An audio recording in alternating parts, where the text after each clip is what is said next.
Washington, which of course is worried about a potential Israeli attack against Iran's nuclear program. Now, while Israel says that it has not yet decided whether to strike, it has signaled a readiness to do so, a move that would have deep worldwide implications.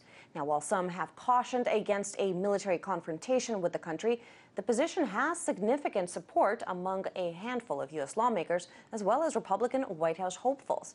Public opinion, it would seem, is also not in Iran's court.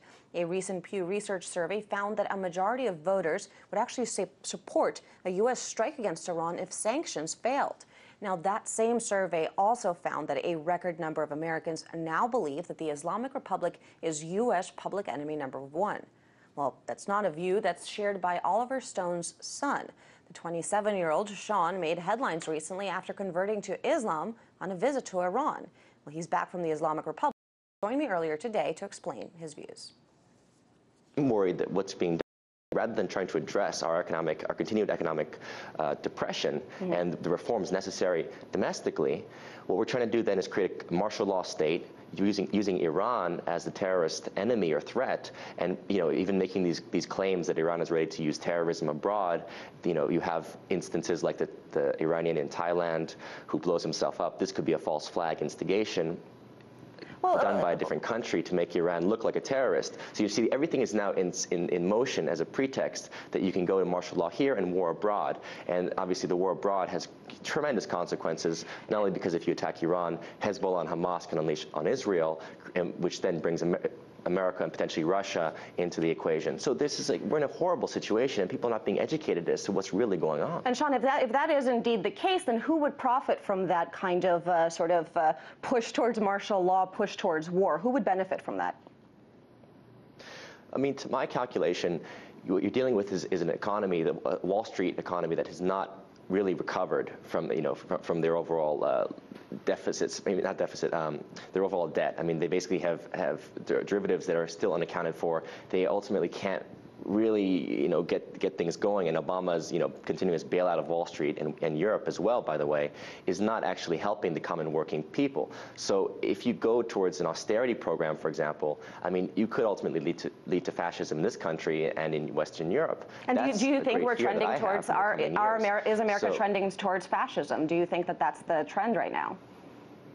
Well, in terms of abrogating our Constitution, that's already in place. I mean, the fact that no one is having is creating a stir or an outcry about this, the idea that U.S. citizens can be picked up by and detained by the military without a civilian trial, where is our Constitution? Where is the outrage at this fact? Because we're so scared of terrorists. I can't believe American people are this frightened of terrorism. I mean, if you studied the Cold War, you remember that communists were also in our backyard, and they were godless, and they were trying to destroy our way of life. So if you studied history, you know that war and terror is a part of history. You cannot overreact and destroy your Republican values in your Constitution and your tradition from fear. Well, right, and yet it seems that fear is precisely what's dominating sort of the agenda here. Now, I want to play you a little clip of some of the Republican candidates for the White House, and I want you to sort of react and let me know what you think about the fear in this soundbite. Let's play that clip if we have it. Ladies and gentlemen, we have a president who isn't going to stop them. He isn't going to stop them from getting a nuclear weapon. If you think a madman is about to have nuclear weapons, and you think that madman is going to use those nuclear weapons, then you have an absolute moral obligation to defend the lives of your people by eliminating the capacity to get nuclear weapons. We must not allow Iran to have a nuclear weapon. If they do, the world changes, America will be at risk, and someday nuclear weaponry will be used. If I'm president... Sean, you're talking about sort of educating the American people. One of these guys could be president of the United States. So what's your reaction? Well, my reaction is we already have Obama as president. That's bad enough.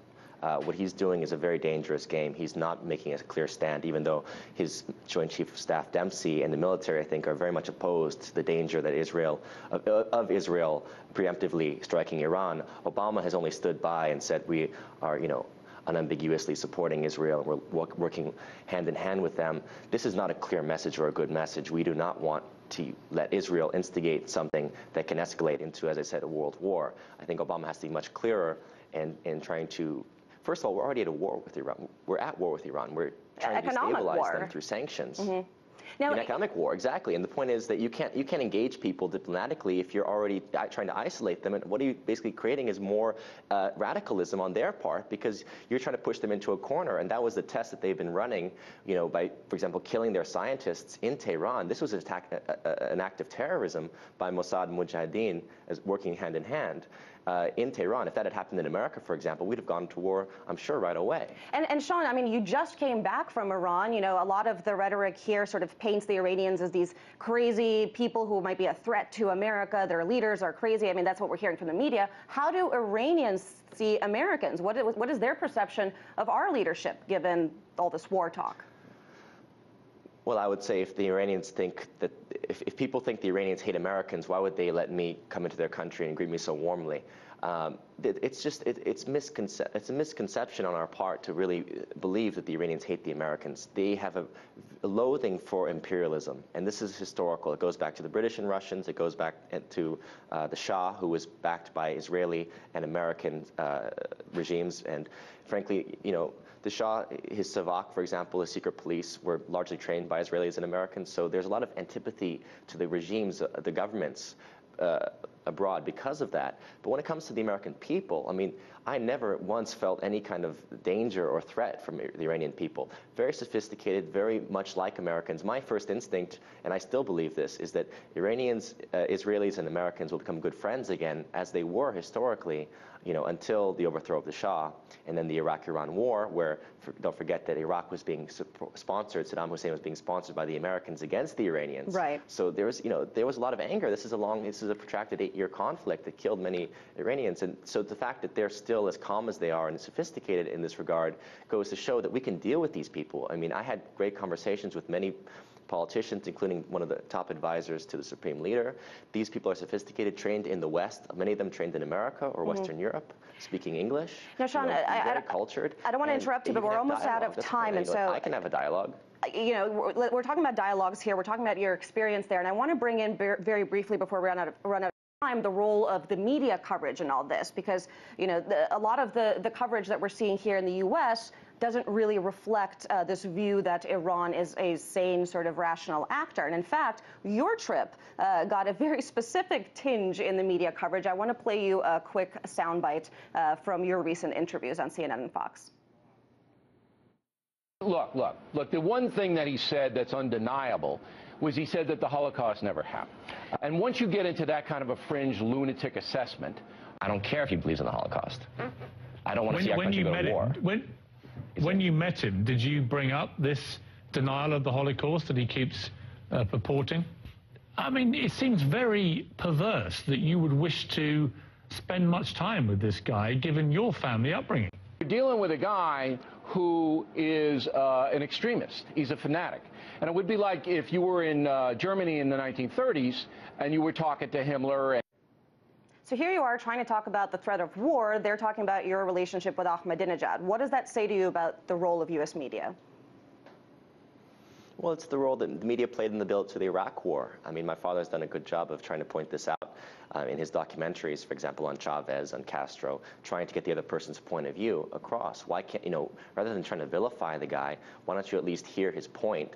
That's the nature of dialogue, and that's the nature of diplomacy. But if we're trying to become an empire and act as an empire would in terms of forcing policies down a sovereign nation's throat, then this is exactly the trajectory that we're following.